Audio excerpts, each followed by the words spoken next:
more than 2,600 years ago, in the quiet kingdom of Kapilavatthu, a prince was born under the shade of a sela tree. His name was Siddhartha Gautama. Surrounded by wealth, yet searching for truth beyond pleasure and pain, he walked away from a royal life, seeking something that cannot be lost. What he discovered is not just a religion, but a path to peace, to wisdom, and to liberation. Today, we ask, who was the Buddha? And more deeply, what did he really teach? In this video, we'll explore the Buddha's life, his awakening, and the timeless truths found in the ancient scriptures. The Tipitaka. Let us begin. Monks, 91 eons ago, a blessed one, a worthy one, a rightly self-awakened Buddha named Vipassana arose in the world. Monks, 31 eons ago, a blessed one, a worthy one, a rightly self-awakened Buddha named Sika arose in the world. Monks, in that very 31st eon, a blessed one, a worthy one, a rightly self-awakened Buddha named Vessabha arose in the world. Monks, in this fortunate eon Bodhisattva itself, a blessed one, a worthy one, a rightly self-awakened Buddha named Kakasanda arose in the world. Monks, in this fortunate eon itself, a blessed one, a worthy one, a rightly self-awakened Buddha named Kondagammana arose in the world. Monks, in this fortunate eon itself, a blessed one, a worthy one, a rightly self-awakened Buddha named Kassapa arose in the world. Monks, the blessed one, the worthy one, the rightly self-awakened Buddha named Vipassana had a lifespan of 80,000 years. The blessed one named Sikh had a lifespan of 70,000 years. The blessed one named Vessabha had a lifespan of 60,000 years. The blessed one named Kakasanda had a lifespan of 40,000 years. The blessed one named Kondagammana had a lifespan of 30,000 years. The blessed one named Kassapa had a lifespan of 20,000 years. Monks, the blessed one named Vipassana had as his chief disciples Agasvakakonda and Tissa. The blessed one named Sikh had as his chief disciples Abhibhu and Samhava. The blessed one named Vessabha had as his chief disciples Sona and Attara. The blessed one named Kakasanda had as his chief disciples Vidara and Sanjva. The blessed one named Kondagammana had as his chief disciples Biosa and Attara. The blessed one named Kassapa had as his chief disciples Tissa and Bharadvaja. Monks, the attendant monk Upakuka, who served the blessed one Vipassana was named Asoka. The attendant monk who served the blessed one Sikh was named Kamankara. The attendant monk who served the blessed one Vessabha was named Upasanta. The attendant monk who served the blessed one Kakasanda was named Vidija. The attendant monk who served the blessed one Kondagammana was named Sothija. The attendant monk who served the blessed one Kassapa was named Savamita. Monks, the father of the blessed one Vipassana, the worthy one, the rightly self-awakened Buddha, was King Bandhum. The mother who gave birth to him was Queen Bandhumot. The city of Bandhumot was the royal capital of King Bandhum. The father of the blessed one Sikh was King Aruna. The mother who gave birth to him was Queen Pabhok. The city of Arunavata was the royal capital of King Aruna. The father of the blessed one Vessabha was King Sapatita. The mother who gave birth to him was Queen Yosavata. The city of Annam was the royal capital of King Sapatita. The father of the blessed one Kakasanda was the Brahmin Ajadata. The mother who gave birth to him was the Brahmin woman Viska. At that time, King Kema ruled. The city of Kemavat was the royal capital of King Kema. The father of the blessed one Kondagammana was the Brahmin Yonadatta. The mother who gave birth to him was the Brahmin woman Uttub. At that time, King Sop ruled. The city of Subhanavati was the royal capital of King Sobhab. The father of the blessed one Kassapa was the Brahmin Brahmadatta. The mother who gave birth to him was the Brahmin woman Donavot. The city of Bronask was the royal capital of King Kik. Monks, in this fortunate eon, now, I, the Arahant, the perfectly enlightened one, have arisen in the world. Monks, now, I, the Arahant, the perfectly enlightened one, -1 by birth a noble Kshatriya, born into a royal lineage. Monks, now, I, the Arahant, the perfectly enlightened one, by clan, aim of the Gautama clan. Monks, now, the lifespan of beings in this era is very short. Those who live long live only up to 100 years at most. Those who live beyond 100 are few. Monks, now, I, the Arahant, the perfectly enlightened one, attained enlightenment at the foot of the Bodhi tree Asatha. Monks, now, two disciples named Sriputa and Moggallana are my foremost pair of chief disciples. Monks, now, the gathering of my disciples happened once, and the assembly consisted of 1,250 monks. The Sangha assembly of my disciples in that instance was composed entirely of Arahants, all completely free of defilements. Monks, now, the monk who serves me closely is Nanda, considered the foremost of attendants. Monks, now, King Suttodana is my father, Queen Bai is my mother, who gave birth to me. The city named Kapilavatthu is the royal capital of my father. The feeling that led to renunciation. Monks, in this world, before the Enlightenment, when I had not yet become enlightened, still being a bodhisattva, though I myself was subject to birth, I still sought after what was also subject to birth, though I myself was subject to aging. I still sought after what was also subject to aging, though I myself was subject to illness.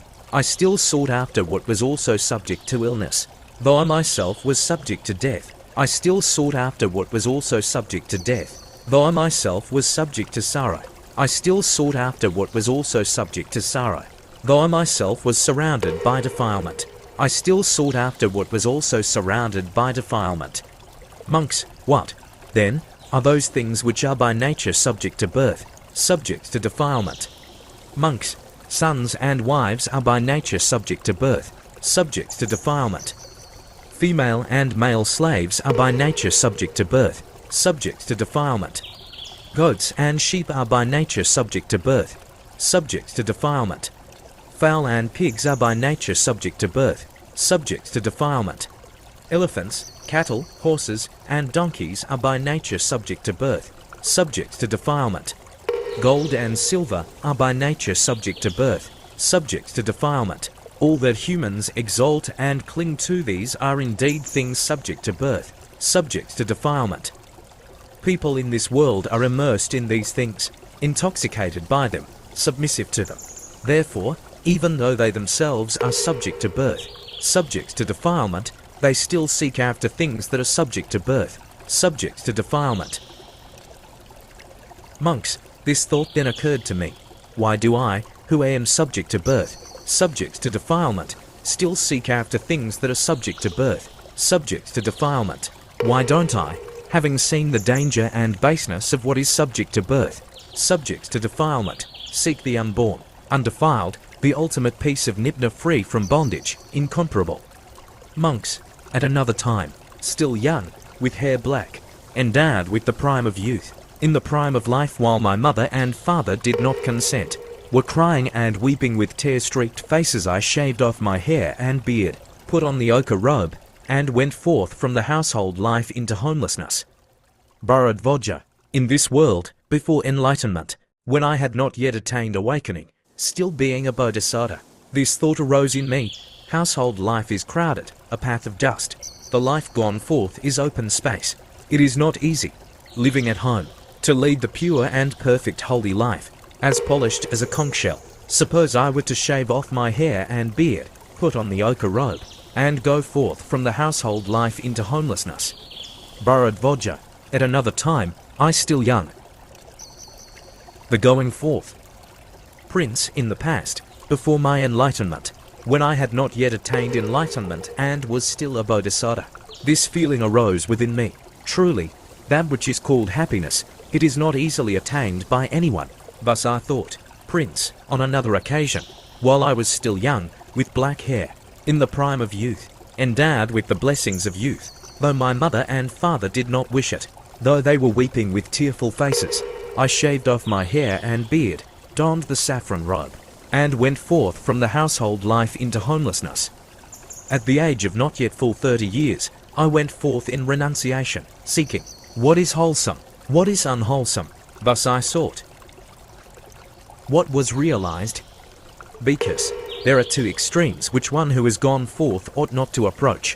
What are those two extremes? They are engaging oneself in sensual indulgence, which is low, vulgar, worldly, ignoble, not beneficial, and not fitting for one who has gone forth. and the other is devotion to self-mortification, which is painful, ignoble, not beneficial, and not fitting for the noble ones. These two are the extremes. Because the middle way, discovered by the Tathagata, avoids both these extremes. It gives rise to vision, it gives rise to knowledge, it leads to peace, to higher wisdom, to full enlightenment, to Nibbana. Because what is the middle way, understood by the Tathagata, that avoids both these extremes? Because it is this noble Eightfold Path itself that is the middle way, namely, right view, right intention, right speech, right action, right livelihood, right effort, right mindfulness, and right concentration. Because this is the middle way realized by the Tathagata, which gives rise to vision, gives rise to knowledge, leads to peace, to higher wisdom, to full enlightenment, to Nibbana. Because this is the noble truth of dukkha suffering. Birth is dukkha, aging is dukkha, illness is dukkha, death is dukkha, association with the unloved is dukkha, separation from the loved is dukkha, not getting what one desires is dukkha. In brief, the five aggregates subject to clinging are dukkha. Because this is the noble truth of the origin of dukkha. It is this craving that leads to renewed existence, accompanied by delight and passion, seeking pleasure here and there, namely, craving for sensual pleasures, craving for existence, craving for non-existence. Because this is the noble truth of the cessation of suffering. It is the complete fading away and cessation without remainder of that craving itself, the abandoning, the relinquishing, the releasing, the letting go, the rejection of any support for that craving. Because this is the noble truth of the path leading to the cessation of suffering. It is this noble Eightfold Path, namely, right view, right intention, right speech, right action, right livelihood, right effort, right mindfulness, and right concentration. Because vision arose, knowledge arose, wisdom arose, true knowledge arose, light arose, concerning things never heard before. Thus, this is the noble truth of suffering. Then there arose in me the understanding. This noble truth of suffering is to be fully understood. Then there arose in me the realization. This noble truth of suffering has been fully understood by me. Because vision arose, knowledge arose, wisdom arose, true knowledge arose, light arose, concerning things never heard before. Thus, this is the noble truth of the origin of suffering. Then there arose in me the understanding. This noble truth of the origin of suffering is to be abandoned. Then there arose in me the realization.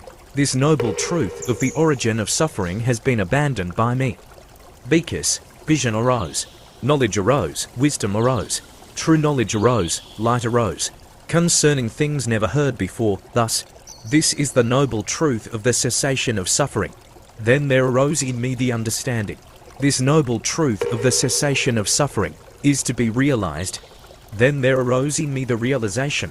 This noble truth of the cessation of suffering has been realized by me. Because vision arose, knowledge arose, wisdom arose, true knowledge arose, light arose concerning things never heard before. Thus, this is the noble truth of the practice that leads beings to the cessation of suffering.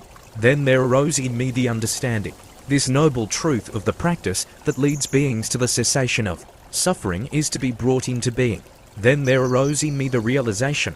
This noble truth of the practice that leads beings to the cessation of suffering has been brought into being by me.